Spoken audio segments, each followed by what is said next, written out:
Hi guys and welcome back to Scribe Gaming. I'm your man Scribe and I think it's time we do some GAC catch-ups. It is a brand new week in the tournament in the GAC Championship and we've got some catching up to do.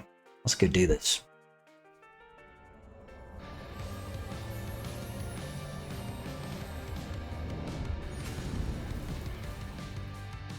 So this is round one, ladies and gentlemen, and we are up against an individual known as Zephyr, and he is a member of the Mighty Chlorians. Obviously, you can see right over here, his GP advantage in the guild is a little bit significant. Not that I would let that deter me. Overall lifetime banners are slightly higher, but really this is a marginal metric to look at. He beats me on offensive wins and defense. I beat him on full clears and undermanning wins. Not really a big deal. He's only got about 500,000 GP. For me, this is quite a nice and welcome change because normally I have people 2 million more GP than me. So yeah, I'll take this all day and every day. We'll reiterate, guys, this is Kyber 2. I dropped down from Kyber 1 at the end of last week's round. So I'm hopefully finding a little bit more comfort now. He does have me beat on Zetas, but I have him beat on Omicrons at this point, and my modding looks to be significantly better than his. I've got more 6 dots, got far better speed mods, and even better offense percentage mods. He doesn't have any R9s, but he does have a lot more, well, not that much more.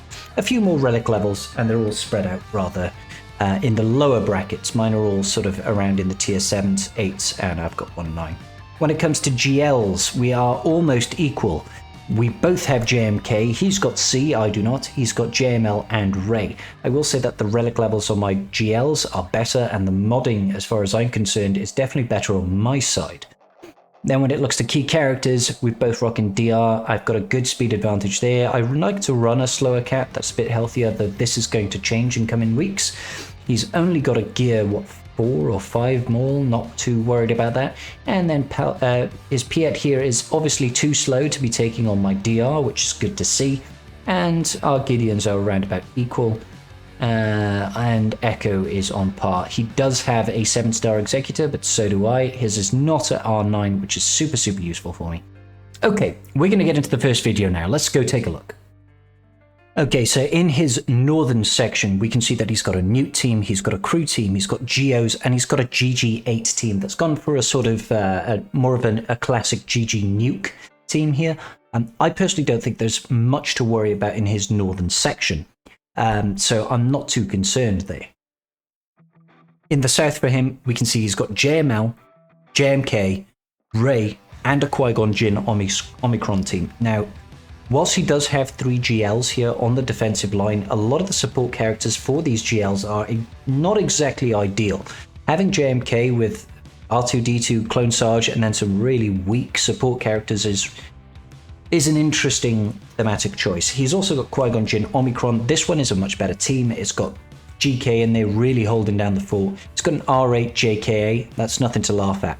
The JML, again, he's got an R8 GMY in there, but his support characters are not exactly the ideal lineup, and they're pretty low gear.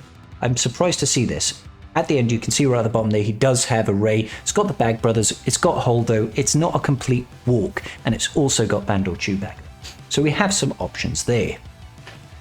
For my defenses, he did drop a battle on my front wall south on my new Starkiller team. Yes, the Starkiller team is not ideal, but does have a rather speedy Mara Jade. She has 354 speed with Starkiller in there with his Omicrons. She's over 424 speed. So I think he might have underestimated that one and got caught out. He did manage to one-tap my JMK and my GL Ray with only 1 GL for offense. So I'm assuming he probably used a gas against the Ray and got a lucky win. And then probably used his C, which is his last GL, to beat my JMK. It'll be interesting to see. He also took out the DR, which was a super speedy GR, as you know. It's about 372 speed, I think, overall there. All in all, surprised he took down that first wall with only 1 drop battle. On the back wall, he did drop an additional battle here against my BAM squad with Queel. This one I'd honed in a little bit better. The BAM is just 1 speed faster than the Dash Rendar there, so Queel is about 350. He's going to pass TM to the whole team. Bam is going to go into the Whistling Bird stance, and then Dash Rendar is going to do an AoE. As soon as it gets around to another turn with Bam, you're probably going to lose a character, so I think that probably tripped him up. And then we've got a decent enough Qui-Gon Jinn Omicron team there. Didn't get a hold, and the Geos didn't either.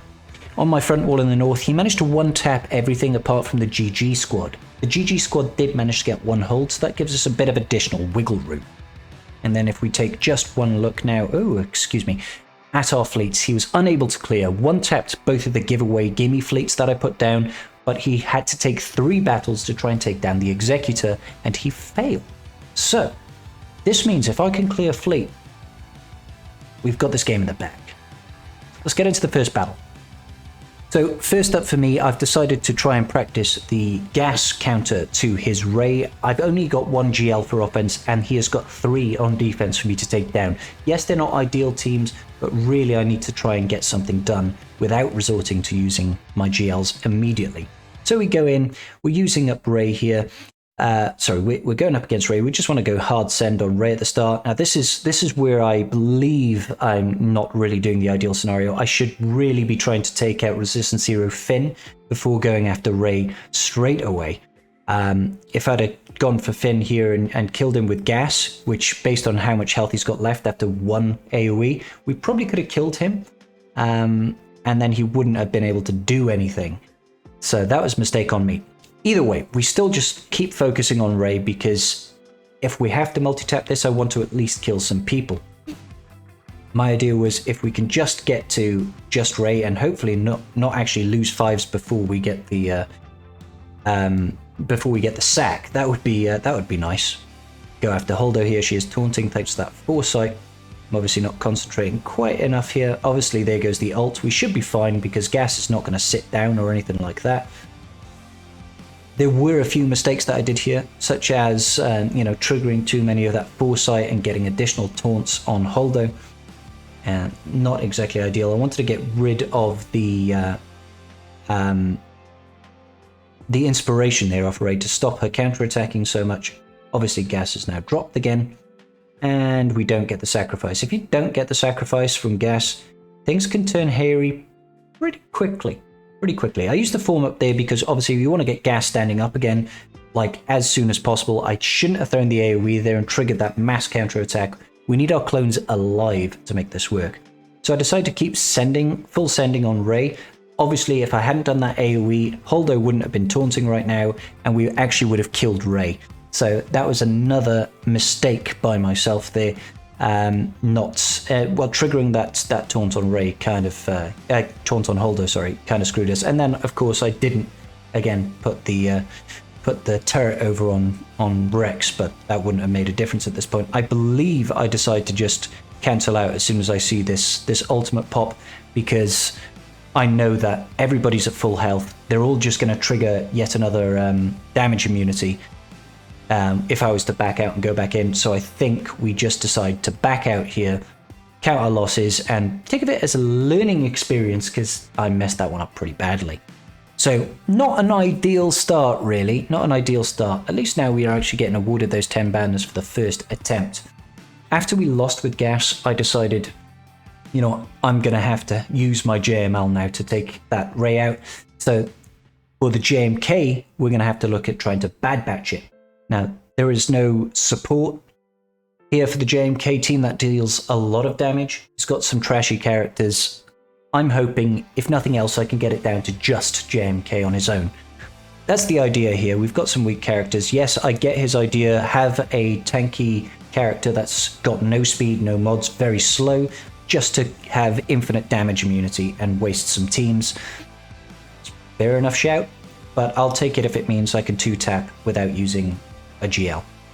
So we just get going with the bad batch here. We just try and go round and round.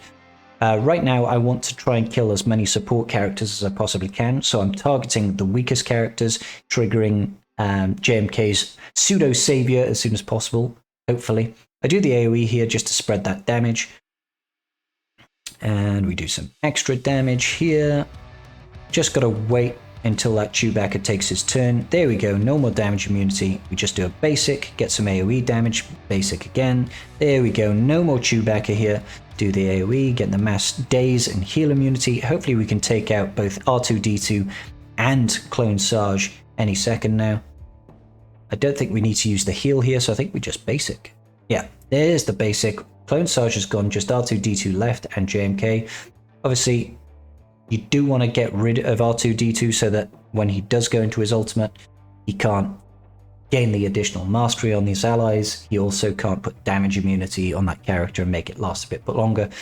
At this point, it's just down to, can we whittle down Jedi Master Kenobi before he ults too much and becomes invincible? And the long and short of it is no, guys. We don't actually manage to do it this time. I don't have any actual relic levels on this squad. The Omega is a little bit weak. She's only gear 9. And the rest of the squad is only relic 0. If these guys were at relic 5 and if I'd have played this a little bit smarter, I think I could have chewed through this Jedi Master Kenobi. But as it stands, we just sort of wail on him for a while, and he just gets to a point where we can't chew through all of his bonus protection. We get very close at one point. Hashtag spoilers. But yeah, that ultimate that he triggers later on is the one that really does us in. I accidentally misclicked there. Should have targeted our boy Hunter. So he gets the damage immunity. We slowly start chipping through. Obviously, no more bonus protection now, so I'm like, great, let's put it on auto. And I really shouldn't have put it on auto, I don't think. I should have manualed it. But all the same, I don't think I quite had the DPS to deal with this. So we get through, I believe, his protection. But unfortunately, he does get to another ultimate, and that spells our end. It is important to be stealthed here, and it's definitely important to get that heal immunity on him, because otherwise he's just going to constantly heal up. Let's go. He gets more protection, and we just start wailing on him, and we call the assists and all this good jazz. All this good jazz, and he's just slowly getting back up there. This is where I believe it gets close. But unfortunately, he does hit that ult. I believe he was relatively speedy, this JMK. Not stupid fast, but pretty speedy. So there's the heal immunity again, but unfortunately, I think he's only got one more turn after this, and he'll hit his ultimate. Yeah. So we get him down relatively well, and I was thinking at this point, I was saying, it's looking pretty good, but then the ultimate, and he basically recovers everything. And that kind of spells it. I'll skip forward. You can see he's looking fine. He's looking fine. So a shame we couldn't finish that off with just a bad batch. I think with relic levels, maybe a bit more gear on Omega, we should have done that. But no big deal. No big deal. So far we've lost 2 battles. I'm still not concerned because our opponent has dropped more than 2 battles. He dropped 3 and he couldn't clear fleet. So I still have hope, even though I've got 3 GLs to get through with only 1 GL of my own. So I'm having to think here, who do I take, in order to beat this raid? So I go in with JML, taking GMY, taking Hoda, Basti and Jolie. Now, Basti and Jolie are not exactly the strongest in the bunch, but I'm still a little bit confident that they will be enough for us to deal with this raid. Now, bear in mind, my JML is still Relic 9, so when we do the caller to assist, when we coin people, we're doing just under 100,000 damage. You can see there, I think it's about 96,000 or something like that. I think it's 96,000. So we can do significant damage to these people whenever we call the assist, and we can actually kill some of the support characters without even triggering damage immunity, which I think is incredibly useful. We've already triggered the damage immunity on Rey. I'm just trying to get some bonus turns here. Get the ability block on Rey is really important. That way she can't actually use her whirlwind. So even though we've triggered that damage immunity, no whirlwinds for Rey. One thing for you guys to consider when you're taking in a JML comp against the Rey is that every time you are coining and every time GMY is sort of using a basic against an opponent that's got over 50% health, he is going to be gaining turn meter. Yep, and that turn meter is going to be feeding additional mastery into the opposing team. So you don't want to do it too much. You really want to kill Rey as soon as possible, but you don't want to constantly do it, especially when they're in damage immunity. Don't be spamming that coin ability because you will raise their mastery up to a point where they will just one-shot your entire team. You saw Jolie already went. He's only gear 12, so I wasn't expecting much from him.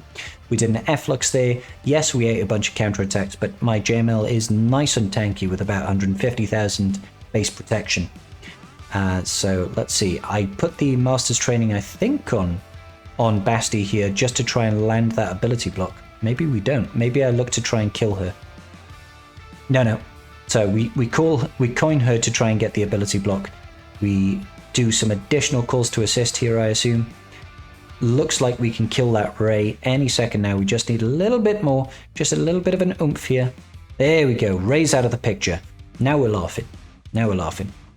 So we coin in GMY, Poe dies immediately. I'm like, oh, okay. Let's just coin in someone else and see if we can insta-kill Finn. Or spread the buffs first.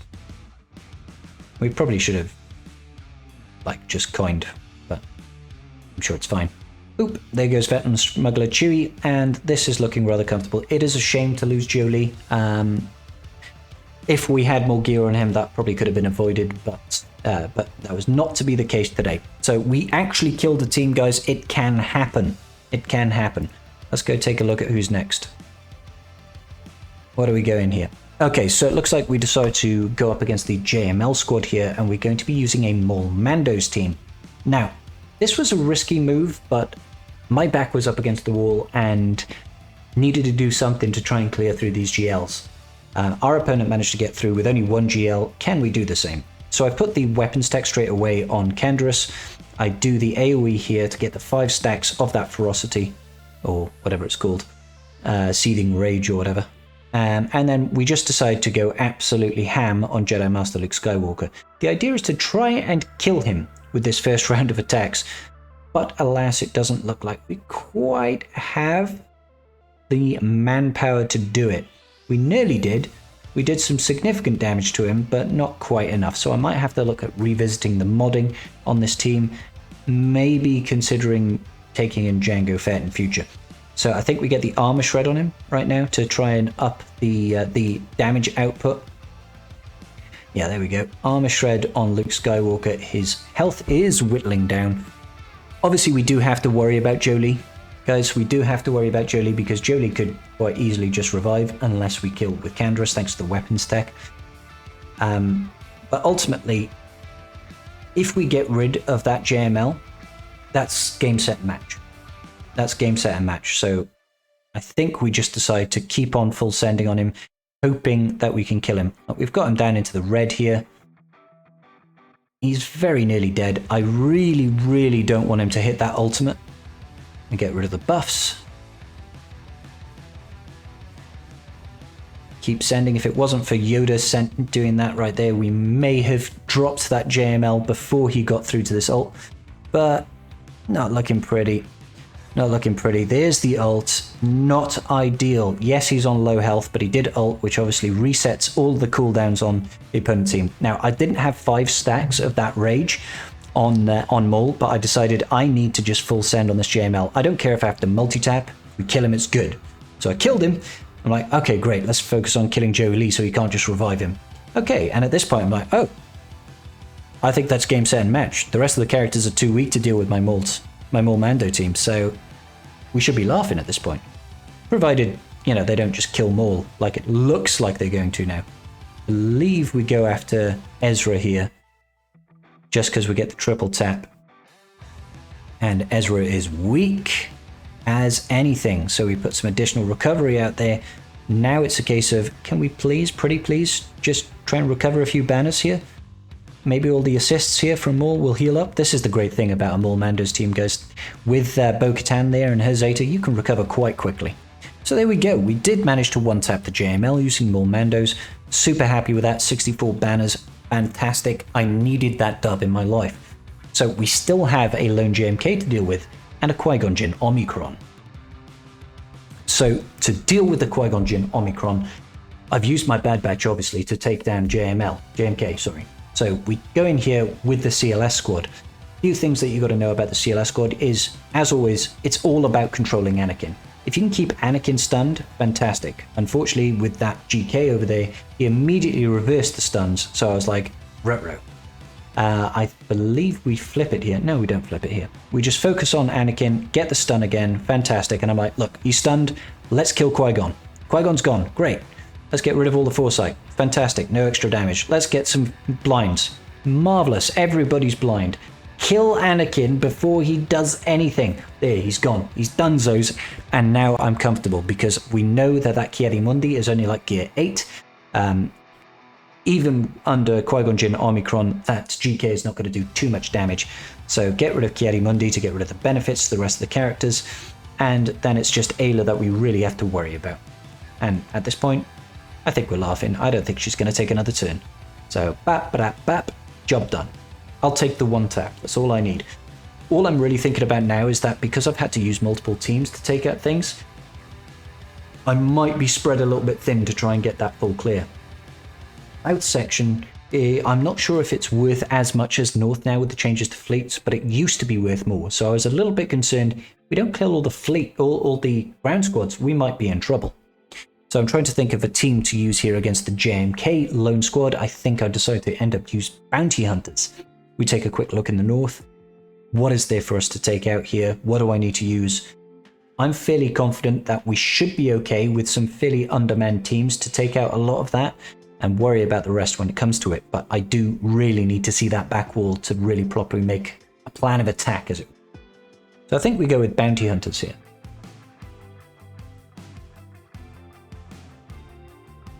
And here is the team that we end up going with. I'm going with the Boskly just to try and give us a little bit more survivability. Fennec is there really for DPS more than anything. And we've got Grief and Mando. You know, the Disintegrate will still do 99,000 damage. That's still decent. And we've got Boba Fett in there. He's still got heal immunity. He's got ability blocks. Useful to have. So we immediately hit contract, which is fabulous. And then I decide, let's get some armor shreds going on JMK. Boom, there's the Disintegrate. Sorry, it's not 99,000 damage, it's 70,000 damage because they take 30% less damage. And I just full send, and Fennec is tearing shit up. So, yeah, that worked, and we get to see what's on the back wall. There is hope for the Scribe Tribe yet, guys. There's hope for us to pull through on this one yet. On the back wall, not as weak as I was hoping for. That Maul is only like a gear 4 or 5, I can't even tell. But he's got some fairly stout support. Ewoks are never going to be an issue, and then there's a JTR team, but the JTR team doesn't have the bag bros, so it's a lot easier to manage. I decided to go in with a Nest solo here against the Ewoks. I wanted to check how much the log rate potency was, and I realized I clicked on Paplu and that there is no log rate, so there's 0 things to worry about with taking a decently tenacious Nest against this team. So those of you that don't know, this team works by just hashtag winning. No, the Ewoks basically can't do anything. All the buffs that they're giving are going to be raising the counter chance and the crit chance and the crit damage of our Nest slowly over time.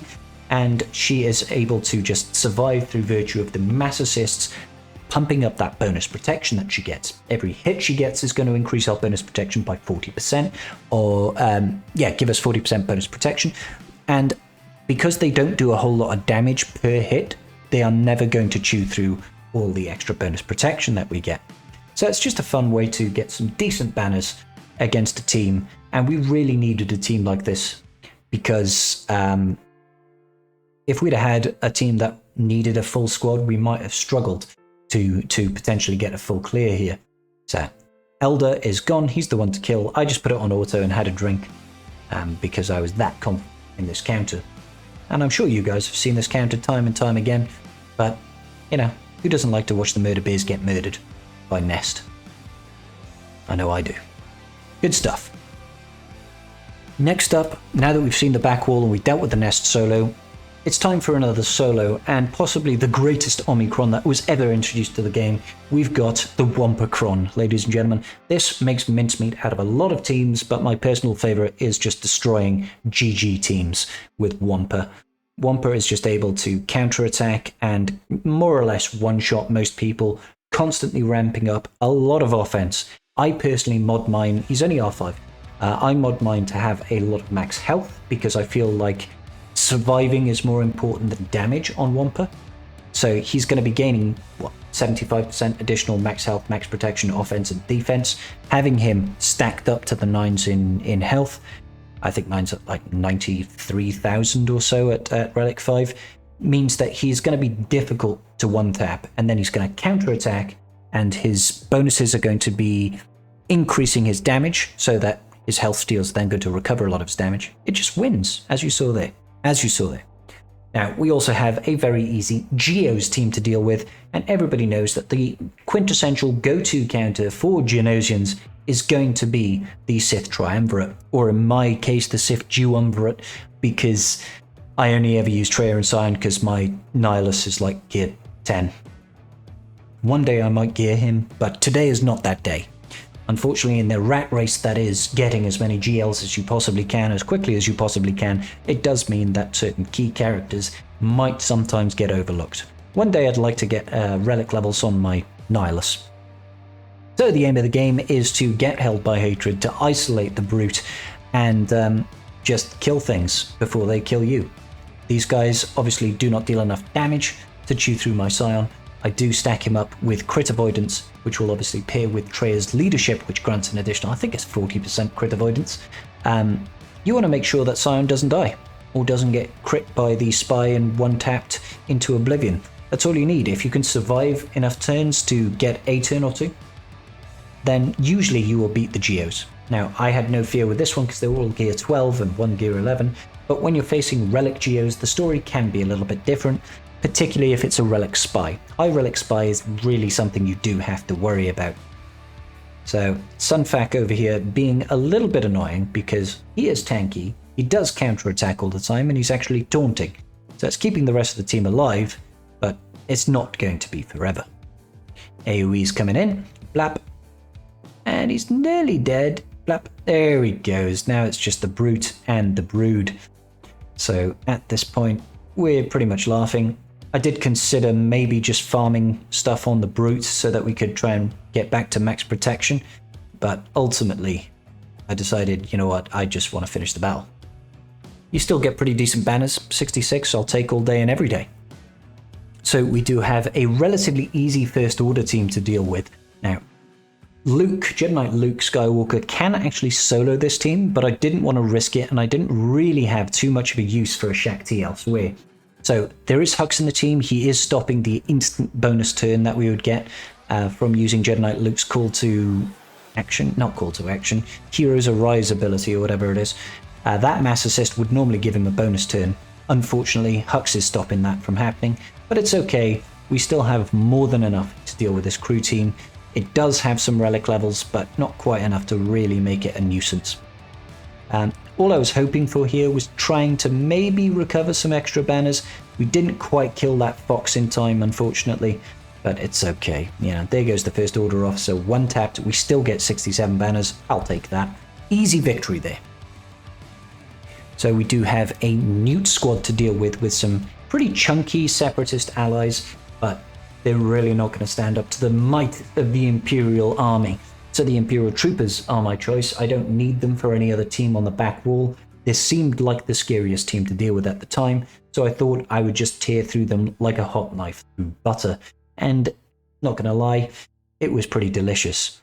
I think we do the... Oh, I was going to say we could have just mass assisted straight on Dooku there and killed him, but I guess we felt we didn't need to do that. We get the death mark on Dooku. He, of course, stuns my... Dark Trooper, the one person that we need to, actually deal some damage. But it's okay, ultimately, because what are they going to do, really? They're still forced to actually target Dark Trooper, and they're not even going to get turns. Although, well, they did get a turn, but they wouldn't have if Droideka didn't double dodge. Double dodging little droid roly boy. It is what it is. So, mass assist over there on the B1 Super Battle Droid. Not Super Battle Droid, Average Battle Droid. Rather. And he's donezo's. He is toast. Newt Gunray is next, and he's not actually going to get his bonus turn because Dark Trooper's just going to double tap him in the face. Punch him right through the chest. It's going to be great. Okay, easy. That is north covered, so we do get to see what this gentleman is holding in fleet. There is still about a 390 banner deficit, 395 banner deficit for us to catch up on. Obviously, we have yet to even touch fleet, and we've got a couple teams at the south wall to deal with. So in the north, we do have a Executor and a Negotiator, so it is no joke. Fortunately for us, we do have Negotiator, Executor, and we've got some additional fleets. First of all, I want to make sure that we clear the south full of squads. Obviously, this Maul team, at surface value, it's nothing to worry about. The Maul is really low geared, but it's still got a high geared Django, it's still got BAM in there. So I'm checking to see the speeds of this team, to see what do I need to worry about, because that frenzy that Maul gets at the start could be an issue for me. If we trigger off a frenzy on Maul and he does get a bunch of turns, I'm not worried about Maul's damage, I'm worried about the assists that are coming from that Django. So I'm going in with a Vader squad here. My Palps, as you saw with Mara Jade, was on defense, but I figured I could put together a ragtag team for Darth Vader with Thrawn, TIE Fighter Pilot. Moff Gideon's going to do some good work here because he's still relatively fast at 335, faster than anybody else on the opposing team. Vader lead, Vader can't have his TM reduced. I can get permanent dots, I could do Merciless Massacre, I can make some significant headway. That was what was going through my head when I thought of this team. So, let's see how we get on. Fortunately, we do have our Moff Gideon going first, so I believe we just instantly... Oh, yeah, I'm pretty certain we still use Control the Situation first. I want to say. Yeah, Control the Situation first. Vader obviously cannot have his TM reduced, so we drop that. I just drop a basic on Maul. Yeah, insta-killed Maul, which is fantastic. We get the Force Crush out there. I wanted to get some ability blocks out, but apparently ability blocks is just not a thing in this game. We get an extra turn here by culling on Canderous. Boop. And then we drop a Fat Crush again. Fortunately, that immediately triggers the Whistling Birds on Django, so he doesn't get a chance to actually stack them up, and we fracture him so that he's no longer a concern for the rest of the battle. And then it's just dealing with Django Fett and dealing with Bo-Katan. I'd say we're looking pretty good already. Swap over with Vader, another Merciless Massacre, probably yeet Django, bonus turns. Oh gosh, it's all looking bad for these Mandalorians. There's a reason why. There is a reason why. Okay, so Django Fett, get fractured, and died. 65. Nice, so it's looking good for the full clear. Obviously a JTR squad is still decent. You don't want to completely underestimate a JTR squad, but I do still have a couple of decent Jedi to deal with. Not lots of decent Jedi, but some decent Jedi. I'm looking at it, I'm like, well, do we actually deal with this or do we go for something else? I throw in Boba Fett Sign of Django because he literally has nowhere else to live. I know this sounds odd. All I'm looking for, guys, get that full clear. We can get the full clear, we win. So, I decide maybe we should just take out Scabby Ray because she does a lot of DPS and typically she is very squishy. Unfortunately, she wasn't quite as squishy as I was hoping for, and all the tanks and the bonus turns and the TM rolling is actually getting a little bit out of hand. So I'm like, why is this Scavenger Ray not dying? And then I remembered, yeah, it's probably because my Ezra's only gear 11. At that point, I really should have just basicked and killed the Scabby Ray. Because the Boba Fett is still decent. Try and get some ability blocks. We're looking at this and we're really hoping that the dots are going to kill that Scavenger Ray. We didn't land the stun off our Ayla twice, which is really annoying because she has a lot of potency and a lot of crit chance. But hey, at least they lost their Scavenger Ray. It's not all hope is lost just yet, guys.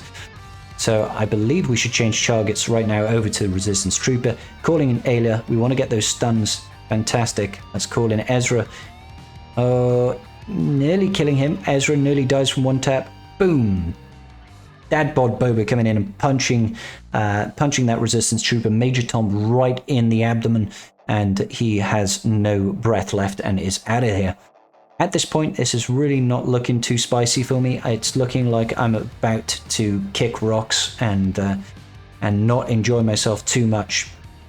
But if that's the case, I want to try and make sure that I at least kill as many people as I possibly can before the inevitable comes through.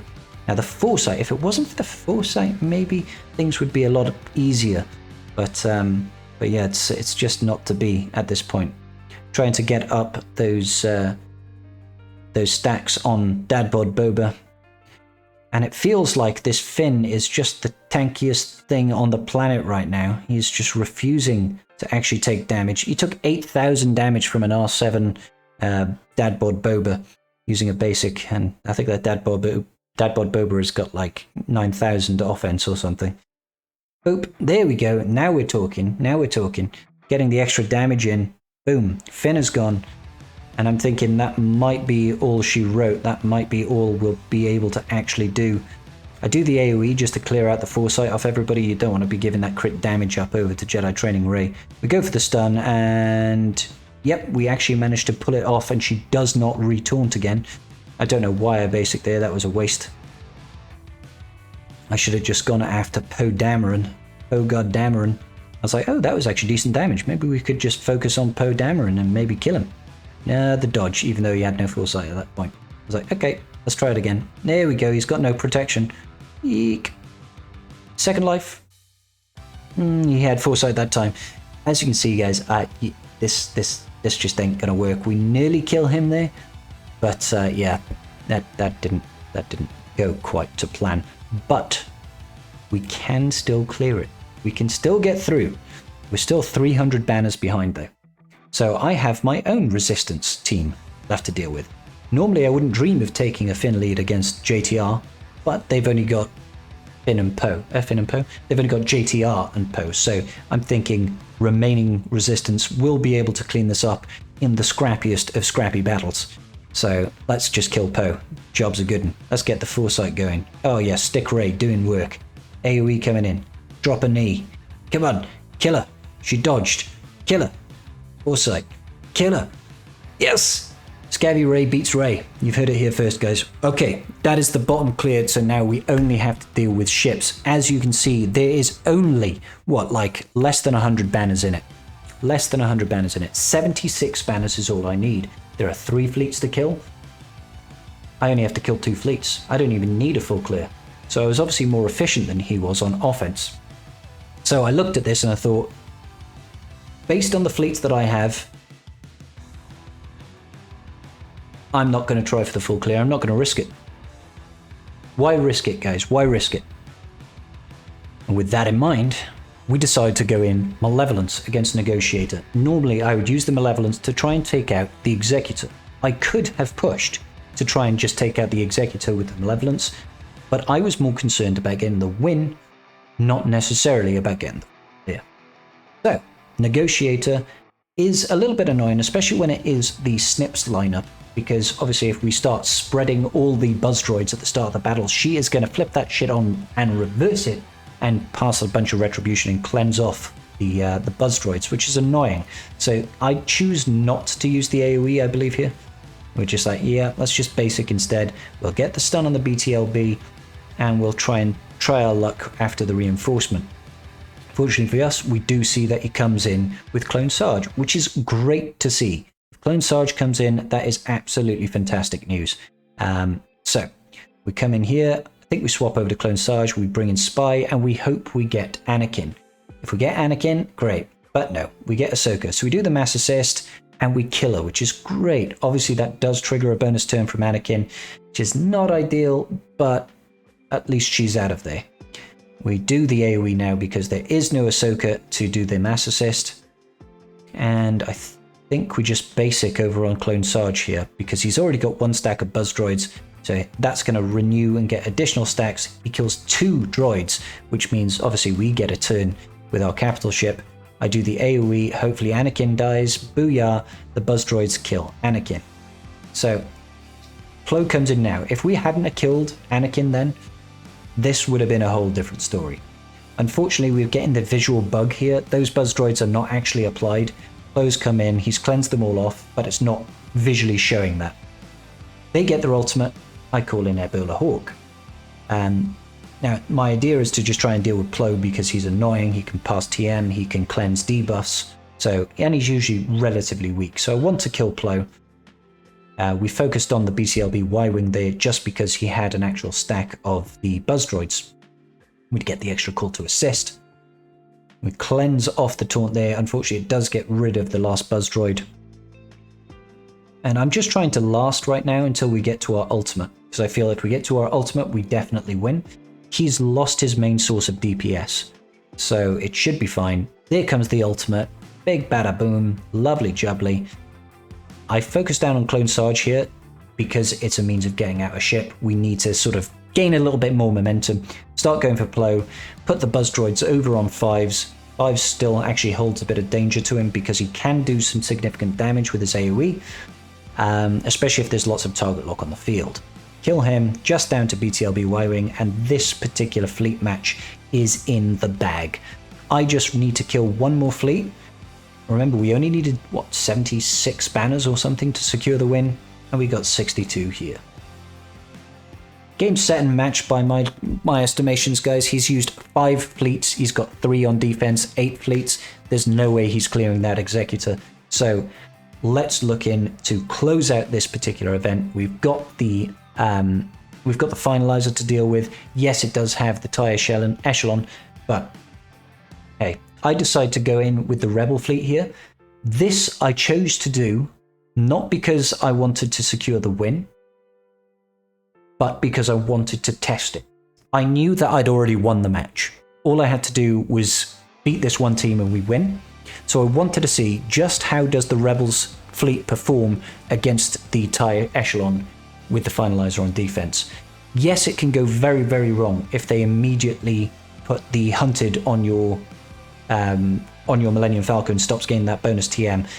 That would completely shut this down, but they didn't go for it. They went straight for the bigs. So I decided to try and focus down the TIE echelon, and considering it's 4 stars, that thing is tanky. That thing is so tanky. It took hits after hits after hits, and I was like, that's R7 pilots I'm hitting him with, and he is still hanging in there, not even 7 stars. I was like, my god. So I decided to bring in the BTLB Y-Wing. It's not a great tanking ship, guys, but what it does have is additional recovery, and I needed a tank to try and deal with things. So I think we decide to just focus still. Yeah, okay. TIE echelon is gone. We're not out of the woods yet, though, because obviously that silencer is still a real threat. It ramps up a lot of damage, and it just dodged that attack that would have killed that TIE echelon. But hey-ho. I decided to recover over there on the BTLB Y-Wing, and we hope that we can still make some headway. It's not looking too pretty for him right now, but we get the assist and nearly kill it again. Oh my days. There we go. There we go. We've got rid of him, and we've actually got a reinforcement. So I believe I call in the Phantom just so that I reduce the cooldowns for my next ship and get another ship out there. We need to win by numbers. We completely wiped the floor with the command shuttle. And now I'm starting to think, oh, can we actually one-tap this? Can we one-tap this? That's amazing. Which led me to almost think that, you know, I probably could have taken the Negotiator against the Negotiator, used this fleet here, and I still would have had the Malevolence to try and deal with the Executor. So, regardless, we decide, you know what, we've already won the match. Let's have some fun and try and poke at the Executor. So, as I said, if I'd have gone in with Malevolence against this, I would have probably fared a little bit better. Spoiler warning, guys, we don't actually get the full clear. We don't. Because this is just not an ideal lineup, and things just don't go to plan, really. But again, we did it in the name of science because we've already won the match. I was more concerned about securing the victory than I was about trying to get the full clear.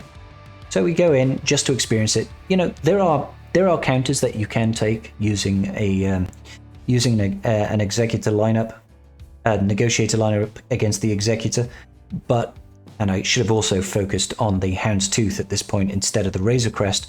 All I had in my mind was the Executor Mirror. Oh, looks like we do focus on the Houndstooth, do we? No, I think I debate and I end up going for the Razor Crest. I should have really just focused on the Houndstooth here instead of the Razor Crest, and I should have absolutely done the AoE there. But hey, what do I know? And we very nearly lose our... Well, I mean, I suppose the bright side of this is we did actually get the buff immunity on the Houndstooth. That is actually quite useful. Who do we bring in here? I think I have to bring in 5s. I have to bring in 5s because nothing else is going to deal any damage. Of course, we don't land any actual target locks, which is a shame. Big hit over there. We very nearly kill Houndstooth, and you can't help but feel, had I done that mass assist at the start, would we have killed the Houndstooth? interesting conundrum, really. I do the big hit, nearly kill him, but of course, without an extra attack there, he's just going to recover with his Executor ability and fully heal the Houndstooth. So we're just like, okay, well, I guess this was interesting to see. Interesting bit of testing that could get done, but ultimately fruitless in my efforts. We did a little bit of damage here and there, but we haven't even triggered the pseudo recovery from Razor Crest. So it's really not looking too good for us. Should probably use that on myself just to cleanse off that mark. Or breach, apologies. And at this point, there's just way too much damage on the field. Not looking too pretty. Not looking pretty at all. I do the AoE just to try and deal some damage to some of these units. We do the AoE here. We trigger one of the lives of Razor Crest. I'm just like, okay, so... yeah, I just need you guys to kill me now. Oh yeah, and well, we do actually get to drop the ultimate. I was almost hopeful that we would kill the Xanadu Blood there with the bombs. But he just, thanks to that ultimate, gains that bonus protection and doesn't quite kill him. I was like, ah. So, I figured, you know what, we've done some damage to the fleet. Let's go ahead and take in our Holdo fleet here. We do have a 5-star Star Fortress, the SF-17 bomber. Maybe we can get lucky here and pull out a win. Pull out a win against this Executive fleet. Like I said, we've already won the actual match, but can we actually do something with this Home 1 fleet? And unfortunately, his AoE was off cooldown and he immediately focused the damage dealer, and that immediately wrote off the entire victory. It's like, okay, there's no way we can win. If you start off the battle just by immediately killing the Millennium Falcon, you have zero hope. No hope in hell. So I was just like, fine. Can I even kill anything? Probably not. I think we end up just...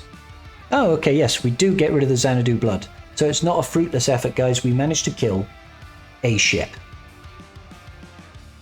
A ship has been killed. However, the fact that we put our Razor Crest, yes, we did put our Razor Crest on defense. The fact that we put our Executor on defense actually guaranteed that they couldn't clear us. They put Negotiator and Executor on defense, which meant that they just didn't have enough to actually full clear the rest of our fleets, even though the rest of our fleets, apart from the Executor, was relatively trash. All he had really was, he had his own Home 1, he had his own Malevolence. If he'd have got the one tap, maybe he would have, but it looked like he didn't get very far at all. So yeah, the fact that Executor was on defense really saved us here. So that's the final score, guys. 1482 to 1427. We won by some, you know, what is that, about 58 banners or something? Not sure, can't count. 55 banners, something like that. Round 1 in the bag, we finally get a win.